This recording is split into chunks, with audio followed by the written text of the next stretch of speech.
مجدد الفسانی شیخ احمد سرہندی فاروقی لکھیا فقیری اس کا نام ہے کہ 7 سمندر بھی روحانیت کے پی لے تو اس کو ڈکار بھی نہ آئے. بہت بڑے بڑے فتنے سر اٹھا رہے ہیں کوئی فقر کے نام پر. میں کہا ابو ذر غفاری تو وڈا فقیر کوئی نہیں ہویا. حضور نے فرمایا آسمان تو تھلے تے زمین تو اتے آدم علیہ السلام تو لے کے قیامت تک ابو ذر نال سچا کوئی نہیں آیا. آج کوئی فقر کے نام پر بک بک کر رہا ہے, کوئی صوفیزم کے نام پر بک بک کر رہا ہے. اپنا بک بک کے بند کرو.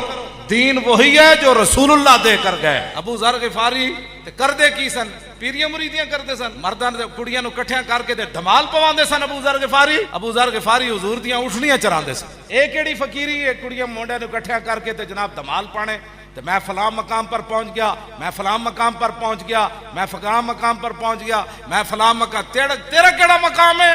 ہاں کچھ بھی نہیں کسی کے پاس. انہیں جانا انہیں مانا.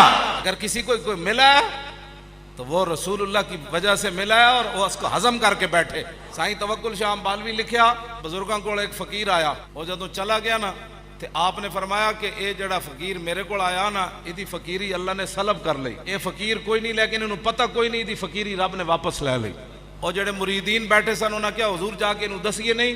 آپ نے فرمایا دس دیو. انہوں جب دسیا گیا نا کہ تیری فقیری لے لئی, انہوں نے کہا جی کیوں لئی؟ بزرگ فرمان لگے تو ایک دن دریا دے تو اڑ کے گزریا. انہوں نے کہا جی ہاں گزریا. فرمایا تیرے دل وچ کی خیال آیا سی؟ انہوں نے کہا میرے دل وچ دریا دے اوتے دریا وچ بارش ہو رہی سی تے میرے دل وچ خیال آیا ایتھے بارش دی کیڑی لوڑ ہے, بارش تے باہر چاہیے, باہر خشکی ہے تے ایتھے دریا اوتے بارش دریا وچ ہو رہی ہے تے پہلے بھی پانی ہے. انہوں نے کہا رب دے فیصلے ہوتے تیرے دل وچ غلط خیال آیا, رب نے تیری فقیری واپس لے لی. اتنی گل نال فقیری سلب ہو گئی. جب انہوں نے پتہ چلیا نا میری اس وجہ تو تے انہاں جنگل وچ اپنے مریداں نو کہا میرے پیراں وچ رسی پاؤ تے مینوں دھروکو. جیڑا مالک دے فیصلے ہوتے اعتراض کرے اودی سزا اے وے. انہاں دے مریداں نے رسی پائی, دھروکن لگے تے درخت بھی رو پے جنگل وچ, پرندے بھی رو پے. انہاں نے کہا یا اللہ کل تک تے صوفی تیری اتنی عبادتاں کردا سی, اے سجدے کردا سی, تہجد پڑھدا سی, یا اللہ اسی بھی دی سفارش کرنے انہوں معاف کر دے. اور بزرگاں نے بھی سفارش کیتی, جنگل دے پرندے نے بھی کیتی, درخت بھی رو پے, گھاس بھی رو پے.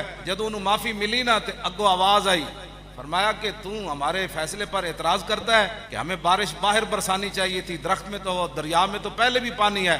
تو فرمایا سن, جب ہم باہر بارش برساتے ہیں تو وہاں گھاس اگتا ہے, اور جب دریا میں بارش برساتے ہیں تو وہاں موتی پیدا ہوتے ہیں. صوفی اڑ کر دریا سے جا رہا ہو تو اللہ کے فیصلے پر دل میں خیال آ جائے تو صوفیت چلی جاتی ہے. تو شریعت کے خلاف بک بک کرنے والے کو شرم نہیں آتی کہ لوگ آج کوئی کہتا ہے مجھے یہ ہوا, کوئی کہتا ہے میں فلاں مقام پر چلا گیا. کچھ حیا کرو, کچھ شرم کرو. اے نہ ہوئے کہ تاریخ لبیک یا رسول اللہ تو آڑے گردن تک بھی آ جائے.